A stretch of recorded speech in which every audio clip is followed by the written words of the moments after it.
नमस्कार, स्वागत है आप सबका दिन भर की तमाम बड़ी और अहम खबरों के साथ। मैं हूं कवीन सचान। शुरुआत हेडलाइन से। आज रात प्रधानमंत्री नरेंद्र मोदी और राष्ट्रपति ट्रंप की मुलाकात, रणनीतिक रिश्तों की मजबूती पर होगा जोर। रक्षा खरीद समझौतों पर लग सकती है मोहर, अमेरिकी कंपनियों को निवेश का न्योता।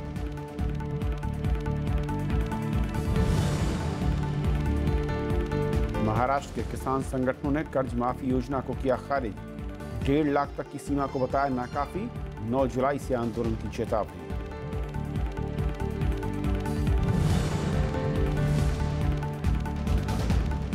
नई राष्ट्रीय शिक्षा नीति के लिए 9 सदस्यों की समिति गठित। वैज्ञानिक के कस्तूरी रंगन करेंगे अगुवाई। अलग अलग क्षेत्रों की हस्तियां शामिल।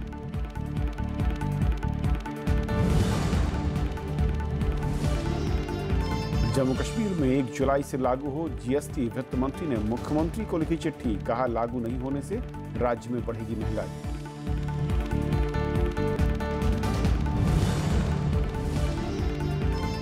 देश भर में ईद की धूम। राष्ट्रपति, उपराष्ट्रपति और प्रधानमंत्री ने दी मुबारकबाद। केंद्रीय गृह मंत्री की घाटी में अमन की अपील।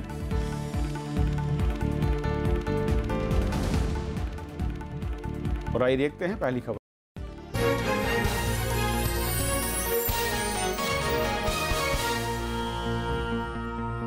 अमेरिका यात्रा पर प्रधानमंत्री नरेंद्र मोदी आज रात भारतीय समय के मुताबिक 1:20 पर अमेरिकी राष्ट्रपति डोनाल्ड ट्रंप से मुलाकात करेंगे। भारतीय समय के मुताबिक रात के करीब 2:30 बजे दोनों नेता मीडिया को संबोधित भी करेंगे। इस मुलाकात पर दुनिया भर की नजरें हैं। राष्ट्रपति ट्रंप के साथ प्रधानमंत्री नरेंद्र मोदी की पहली मुलाकात है। इससे पहले ट्रंप चीन के राष्ट्रपति Xi Jinping, German chancellor Angela Merkel और ऑस्ट्रेलिया के प्रधानमंत्री मैल्कम टर्बून से मुलाकात कर चुके हैं, लेकिन इन सभी मुलाकातों में उन्होंने विवाद को जन्म दिया था। लेकिन प्रधानमंत्री नरेंद्र मोदी से मुलाकात से पहले उन्होंने काफ़ी सकारात्मक संकेत दिए हैं। आतंकवाद के मसले पर पाकिस्तान को घेरने और लगाम लगाने के साथ अमेरिका से रक्षा सौदों को दोनों देशों के हितों में माना जा रहा है। एक आकलन के मुताबिक सिर्फ ड्रोन की खरीद पर भारत $2 अरब तक लगाने को तैयार है। दुनिया में भारत की रणनीतिक लिहाज से महत्व को समझते हुए ट्रंप ने प्रधानमंत्री नरेंद्र मोदी को अपने आवास व्हाइट हाउस में आज रात डिनर के लिए आमंत्रित किया है। इससे पहले उन्होंने किसी भी अन्य विदेशी प्रधानमंत्री या राष्ट्रपति को अपने आवास पर आमंत्रित नहीं किया। उससे पहले रविवार को प्रधानमंत्री ने प्रमुख अमेरिकी कंपनियों के सीईओ के साथ बैठक की। बैठक में प्रधानमंत्री ने बताया कि कारोबार को आसान बनाने के लिए 7,000 से अधिक फैसले लिए गए। प्रधानमंत्री नरेंद्र मोदी के साथ बैठक में एप्पल और गूगल समेत कई बड़ी कंपनियों के मुख्य कार्यकारी अधिकारी शामिल हुए। प्रधानमंत्री ने जीएसटी को गेम चेंजर बताया और अमेरिकी कारोबारियों को भारत में निवेश का न्योता भी दिया। प्रधानमंत्री की बैठक ऐसे वक्त हुई है जब भारतीय उद्योग जगत अमेरिका में H-1B वीजा प्रतिबंधों को लेकर परेशान है। अधिकारियों ने उम्मीद जताई कि जीएसटी लागू होने के बाद विदेशी निवेशकों की राह आसान होगी। I believe that GST is a game-changing reform. It is not just a tax reform, it's absolutely a new way of doing business, which will remove a lot of barriers which exist in the country and will eventually help in bringing down the prices of essential commodities. Google के CEO सुंदर पिचई ने बैठक के बाद भारत में कारोबार को लेकर आशा जताई। I think it was a discussion across many industries, and I think the Prime Minister was looking for insights into how India can attract more foreign investment, and I think there were many good ideas discussed. But I think everyone is excited to invest more in India, and I'm excited at what we all can do together. Very warm welcome. प्रधानमंत्री ने Virginia में भारतीय मूल के लोगों से मुलाकात की। अपने संबोधन में उन्होंने सरकार की उपलब्धियां गिनाई। प्रधानमंत्री ने विदेश मंत्री सुषमा स्वराज की तारीफ की। उन्होंने कहा कि विदेशों में फंसे 80,000 से अधिक भारतीयों को सकुशल भारत लाया गया है। प्रधानमंत्री ने कहा कि सीमा पार सर्जिकल स्ट्राइक पर किसी देश ने सवाल नहीं उठाया। जब हिंदुस्तान सर्जिकल स्ट्राइक करता है तब दुनिया को ताकत का अनुभव होता है कि भारत संयम रखता है, लेकिन जरूरत पड़े तो भारत अपने सामर्थ्य का परिचय भी देता है। अमेरिका में राष्ट्रपति डोनाल्ड ट्रंप के सत्ता संभालने के बाद प्रधानमंत्री नरेंद्र मोदी की ये पहली यात्रा है। Bureau report, Rajya Sabha TV. और प्रधानमंत्री नरेंद्र मोदी की अमेरिका यात्रा पर और बातचीत करने के लिए हमारे साथ पूर्व राजदूत वीरेंद्र गुप्ता साहब जुड़ रहे हैं।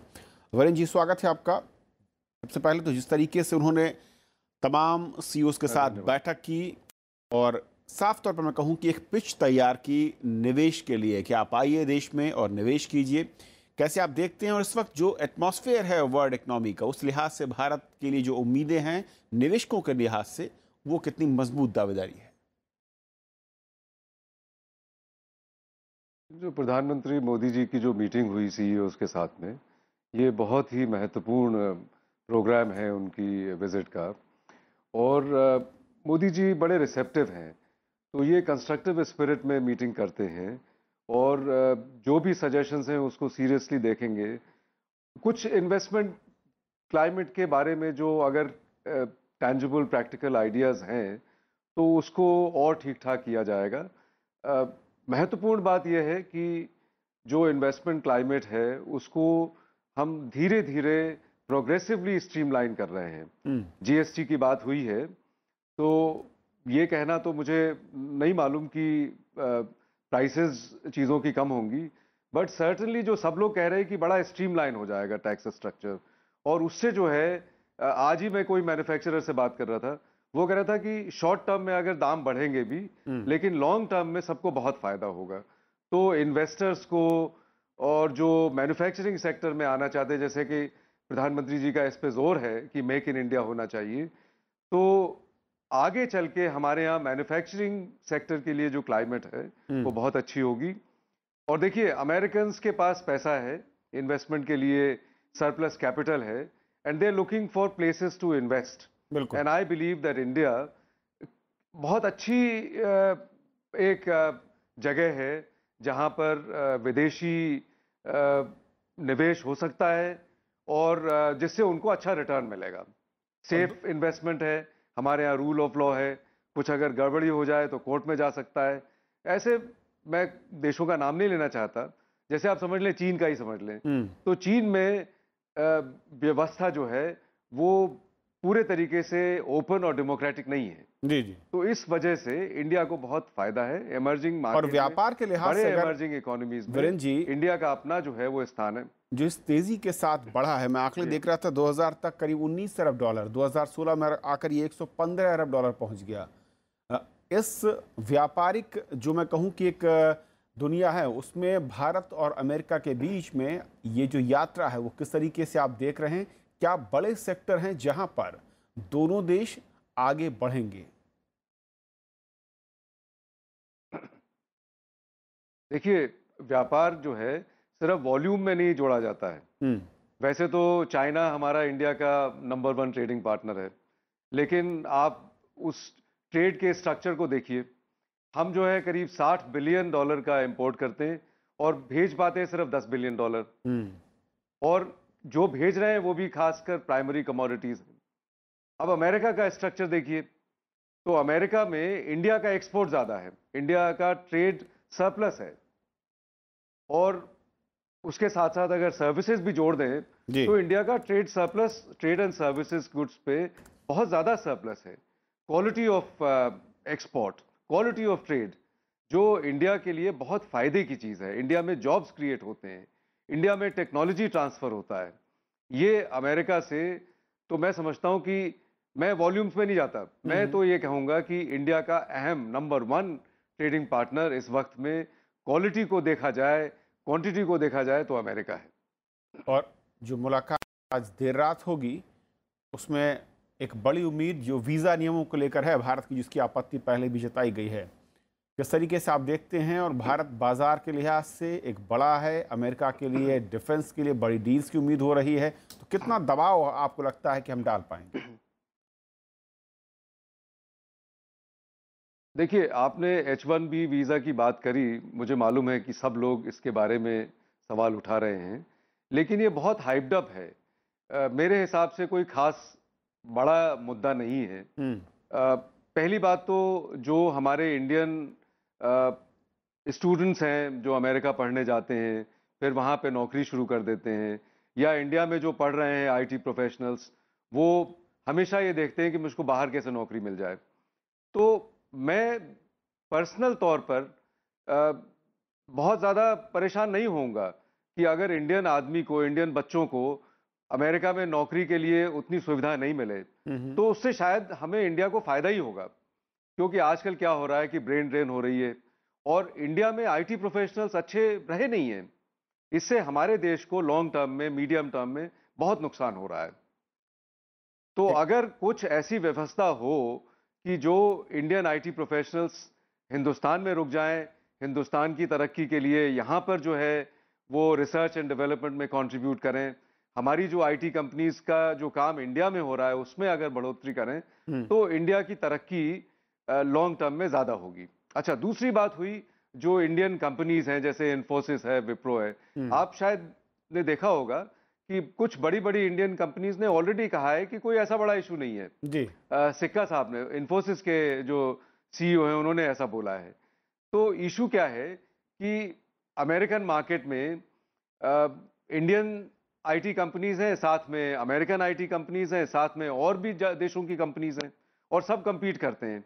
तो अगर हमको आईटी प्रोफेशनल्स को ज्यादा पैसे देने पड़ेंगे तो cost of servicing the contracts will go up. Okay, तो जैसे हम इन्फोसिस compete करता है एप्पल के साथ, माइक्रोसॉफ्ट के साथ और अमेरिकन कंपनीज के साथ में, तो उस कंपटीशन का एक बेंचमार्क बढ़ जाएगा। चलिए, लेकिन मुझे पूरी उम्मीद है कि इससे बहुत ज्यादा फर्क नहीं पड़ेगा मिलता है और एक बड़ा मुद्दा नहीं, इसको ज्यादा हाइप दी गई है। नहीं फर्क पड़ेगा, और जो मैक्सिमम है 2-3-4 महीने की बात है सिर्फ, और लॉन्ग टर्म में, मीडियम टर्म में कुछ नहीं फर्क पड़ेगा। Indian companies are more economical, more cost effective and they will continue to get contracts. चलिए वीरेंद्र जी, बहुत बहुत शुक्रिया आपका हमारे साथ इस मसले पर जुड़ने के लिए। और ये थी पहली खबर। छोटा सा ब्रेक, और ब्रेक के उस पर दिन भर की दूसरी बड़ी खबर।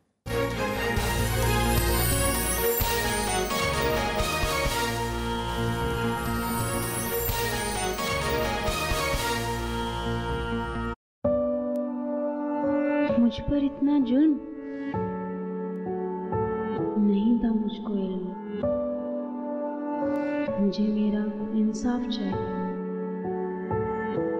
मुझे मेरा हक चाहिए। हो रहा जो मत होने दो, तो मुझे जीने दो, मुझे जीने दो। कन्या भ्रूण हत्या पर हमारी विशेष पेशकश, मुझे जीने दो, सिर्फ राज्यसभा टेलीविजन पर।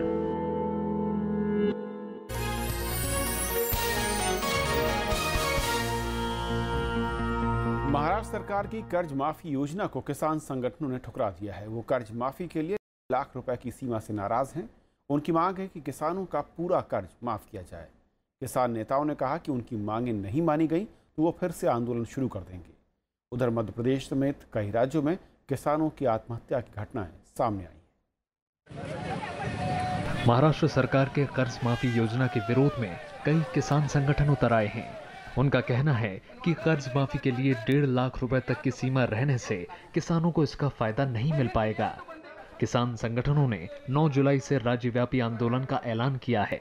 सरकारने जर कोणत्याही प्रकारचं सकारात्मक पाऊल उचललं नाही तर 26 जुलैला यापूर्वी जाहीर केल्याप्रमाणे पुन्हा एकदा सर्व संघटनांना एकजूट करून एक अभूतपूर्व, अत्यंत लढाऊ, निर्णायक अशा स्वरूपाच्या शेतकरी आंदोलनाला सुकाणू समिती पुन्हा सुरुवात करेल।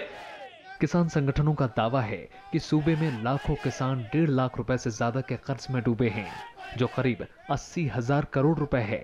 ऐसे में महज 34,000 करोड़ रुपए की कर्ज माफी नाकाफी है। मुख्यमंत्र्यांनी जे जाहीर केलं, 11 जूनला ज्या वेळेला मंत्री गटाबरोबर आम्ही बसलो होतो, सगळी समन्वय समिती, आणि त्यावेळेला मंत्री गटाने जे स्पष्टपणे सांगितलं होतं की आम्ही सरसकट कर्जमाफी करणार आहोत। नियमित रूप से कर्ज चुकाने वाले किसानों को 25% की राहत की सीमा से भी किसान संगठन नाराज हैं। किसान संगठनों ने सरकार से स्वामीनाथन आयोग की रिपोर्ट लागू करने की मांग की है। कांग्रेस, शिवसेना और एनसीपी ने इसका दायरा और बढ़ाने की मांग की है। शिवसेना ने जो शुरू से ही कहा है कि 2 लाख तक ये बढ़ाना चाहिए इसकी लिमिट, क्योंकि ऐसे बहुत सारे किसान हैं कि जिनको इसका लाभ नहीं हो रहा है। किसानों को इससे कोई दिलचस्पी नहीं है कि जिस तरह की घोषणा की गई है उनकी समस्याएं इससे हल नहीं होती, और यहाँ तक के विरोधी पक्ष के अलावा किसानों के अंदर भी बेचैनी है और साथ ही साथ उनके अपने साथी शिवसेना ने भी नाराजगी का इजहार किया है। इधर देश के कई राज्यों में किसानों की खुदकुशी के मामले सामने आ रहे हैं। मध्य प्रदेश में टीकमगढ़ और छतरपुर में 2 किसानों ने फांसी लगाकर आत्महत्या कर ली। राज्य में किसान आंदोलन के बाद से अब तक 25 किसान कर्ज के चलते जान दे चुके हैं। छत्तीसगढ़ के धमतरी में किसान चंद्रहास साहू ने कर्ज के चलते जान दे दी। उधर पंजाब के बरनाला जिले में एक किसान ने ट्रेन से कटकर जान दे दी। Bureau report, Rajya Sabha TV. मानव संसाधन विकास मंत्रालय ने नई राष्ट्रीय शिक्षा नीति के लिए 9 सदस्यों वाला एक नया पैनल गठित किया है, जिसकी अगुवाई अंतरिक्ष विज्ञानी के कस्तूरीरंगन करेंगे। पीटीआई के मुताबिक समिति में शिक्षा के क्षेत्र के कई एक्सपर्ट शामिल किए गए हैं। इनमें पूर्व IAS अधिकारी KJ अल्फांसो कनामथानम भी हैं। इन अधिकारी ने केरल के कोट्टयम और एर्नाकुलम जिलों में पूर्ण साक्षरता दर हासिल करने में अहम भूमिका निभाई। कुछ साल पहले मानव संसाधन विकास मंत्रालय ने पूर्व कैबिनेट सचिव TSR सुब्रमण्यम की अध्यक्षता में नई शिक्षा नीति पर एक समिति बनाई थी। नई नीति में इस समिति के सुझाव भी शामिल किए जाएंगे।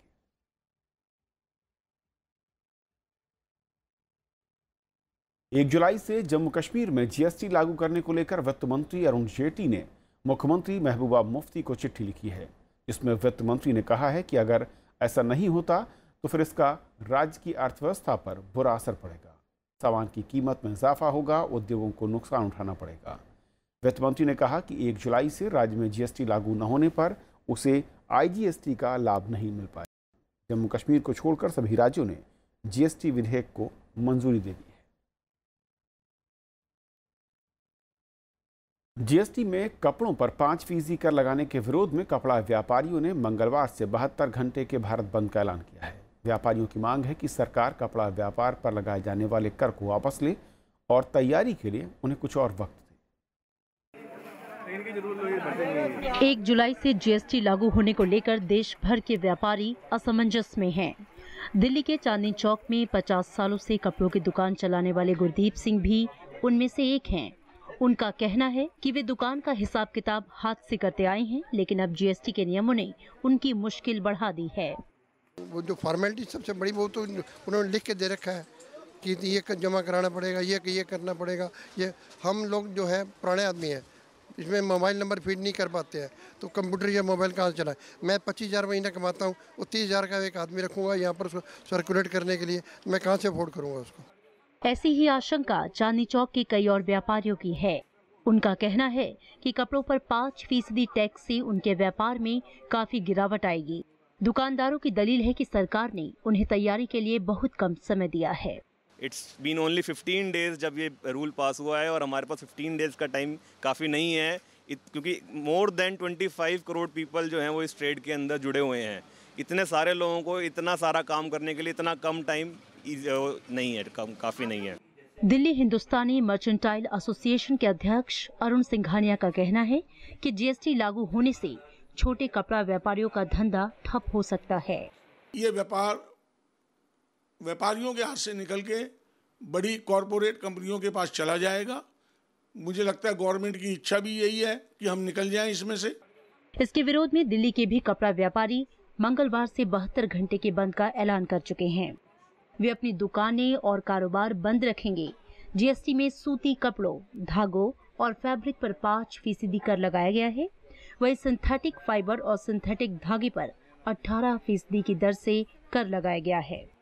GST लागू होने में अब कुछ दिन बाकी हैं। सरकार का कहना था कि ये फैसला आम सहमति के साथ किया गया, लेकिन व्यापारी वर्ग है जो इससे खुश नहीं और इसीलिए उसका विरोध जारी है। कैमरा पर्सन मनीष के साथ अनु दीवान, राज्यसभा टीवी, दिल्ली। बुनियादी बंद के चलते दार्जिलिंग में इस बार ईद फीकी नजर आई। जरूरी सामान के अभाव में का असर ईद की तैयारियों पर पड़ा। बंद के 12वें दिन दार्जिलिंग में जगह जगह प्रदर्शन देखने को मिले, तो गोरखा जनमुक्ति मोर्चा ने दावा किया कि आने वाले दिनों में आंदोलन और तेज होगा। बेचन खान ईद के लिए सज रहे हैं, लेकिन इस बार न तो नए कपड़े मिले और न ही और जरूरी सामान। पूरे परिवार ने पुराने कपड़ों को ही इस्त्री करके ईद की खुशियां मनाई। ये जो पुराना कपड़ा है धोकर हम लोग पहन रहे हैं, नमाज तो पढ़ना है, उसी को हम लोग लेके चल रहे हैं। दार्जिलिंग में गोरखा जनमुक्ति मोर्चा ने ईद मनाने के लिए मुसलमानों को 12 घंटे की खास ढील दी। हर साल की तरह इस बार रौनक तो नहीं रही, लेकिन अलग दार्जिलिंग के लिए हो रहे आंदोलन को लोग किसी भी रौनक से ज्यादा मान रहे हैं। हम लोग अंदर से बहुत खुश है, हम लोग ईद मना रहे, खुशी से मना रहे। हाँ, हम लोग कोई किस्म का तकलीफ नहीं है। हम लोग का विमल गुरुंग जी हम लोग को छूट दिए हैं। दार्जिलिंग में रोजमर्रा के सामानों का संकट पैदा हो गया है। लोगों के पास पैसे तो हैं, लेकिन न वो सब्जियां खरीद पा रहे हैं और न ही राशन। ऐसे में कुछ संगठन दार्जिलिंग में मुफ्त सब्जियां बांटने के काम में जुटे हुए हैं। हम लोग जो है कि यहाँ पर जनता असुविधा हो रहा है बोलकर हम लोग अपना संगठन के थ्रू से सामान खरीद कर और यहाँ पर बांटने के लिए लाया हुआ है। शहर में सोमवार को भी जगह जगह प्रदर्शन देखे गए। कलाकारों और भूतपूर्व सैनिकों के संगठन भी अब सड़क पर उतर आए हैं। और ये जो गोरखालैंड जो है हम जो मांग रहे हैं, ये एक संवैधानिक मांग है ना, कोई गलत काम तो नहीं कर रहे हैं। और बंगाल सरकार हमें क्या टेररिस्ट कह रहे हैं कि हम टेररिस्ट हैं। गोरखा जनमुक्ति मोर्चा ने दावा किया है कि आने वाले दिनों में आंदोलन को और तेज किया जाएगा। बंगाल सरकार और केंद्र सरकार चुप बैठे हैं, तो हम लोग गोरखालैंड के लिए और इसको आंदोलन को इंटेंसिफाई करना चाहते हैं। और हम लोग अभी आमरण अनशन और आत्मदाह के लिए हमारा कार्यक्रम अभी आगे रहेगा। शहर में इंटरनेट सेवा पूरी तरह से ठप है और कुछ इलाकों में केबल टीवी पर प्रतिबंध जारी है। Bureau report, Rajya Sabha TV. उधर जम्मू कश्मीर में आज हर्षोल्लास के साथ ईद मनाई गई। लोगों ने गले मिलकर एक दूसरे को बधाई दी और अमन की दुआएं मांगी। केंद्रीय गृह मंत्री राजनाथ सिंह ने घाटी के लोगों को ईद की बधाई दी और कश्मीर में शांति की उम्मीद जताई। हालांकि सोपोर, अनंतनाग, राजपुरा, शोपियां और श्रीनगर के कुछ इलाकों में झड़प की खबरें भी आईं। किसी भी अनहोनी को टालने के लिए अलगाववादी नेताओं को नजरबंद करके रखा गया। देश भर में आज ईद का त्यौहार पूरे उत्साह और उल्लास के साथ मनाया गया। राष्ट्रपति प्रणब मुखर्जी, उपराष्ट्रपति मोहम्मद हामिद अंसारी और प्रधानमंत्री नरेंद्र मोदी ने भी देशवासियों को ईद की बधाई दी। देश भर में सोमवार को ईद का त्योहार मनाया गया। दिल्ली, भोपाल और मुंबई में नमाज के बाद लोगों ने एक दूसरे को ईद की मुबारकबाद दी। माह रमजान मुबारक के बाद जो ईद है, माशाल्लाह अभी ईद की खुशियां हैं और सबसे ज्यादा खुशी तो बच्चों के लिए है ईद की। ईद की रौनक देश के कई शहरों में देखने को मिली। इसके बाद ईद मिलन और दावतों का सिलसिला चल रहा है। भारत बांग्लादेश बॉर्डर में जवानों ने एक दूसरे को ईद की बधाई दी। बीएसएफ की तरफ से पूरे बांग्लादेश के भाई और बहनों को ईद की हार्दिक शुभकामनाएं। और इस खुशी के अवसर पर हम दोनों देशों की तरफ से बीजीबी और बीएसएफ की तरफ से स्वीट एक्सचेंज किया जाता है। राष्ट्रपति, उपराष्ट्रपति और प्रधानमंत्री ने देशवासियों को ईद की बधाई दी है। कई केंद्रीय मंत्रियों, राज्य के मुख्यमंत्रियों और नेताओं ने लोगों को ईद की बधाई दी है। ईद की जो है वो बहुत बहुत शुभकामनाएं पूरे देशवासियों को और पूरी दुनिया में अमन और शांति हो। जो आपसी भाईचारा और प्रेम है वो हमारे मुल्क की सबसे बड़ी ताकत है और यह ताकत बनी रहे, यही आज के दिन हमारी प्रार्थना है।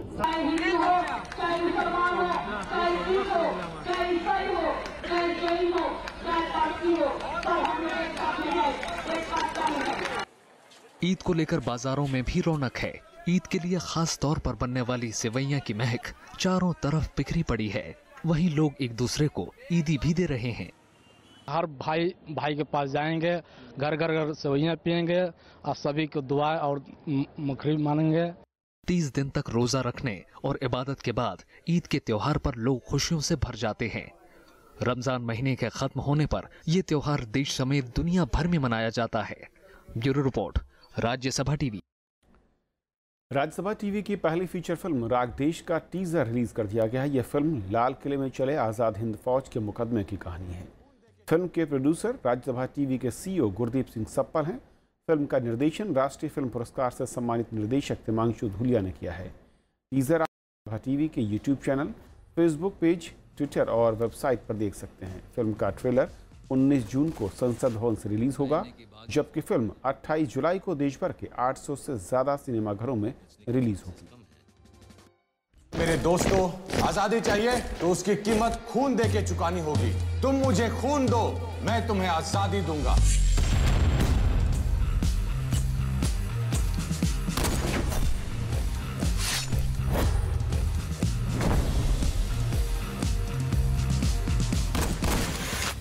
आईएनए की बागी फौजियों पर अंग्रेज देशद्रोह का मुकदमा चलाएंगे। उन तीनों के बचने के चांसेस कम हैं।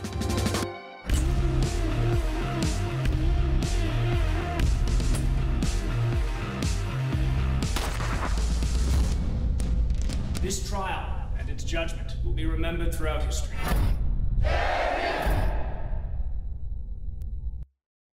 तो खबरों के आज के इस बुलेटिन में फिलहाल इतना ही।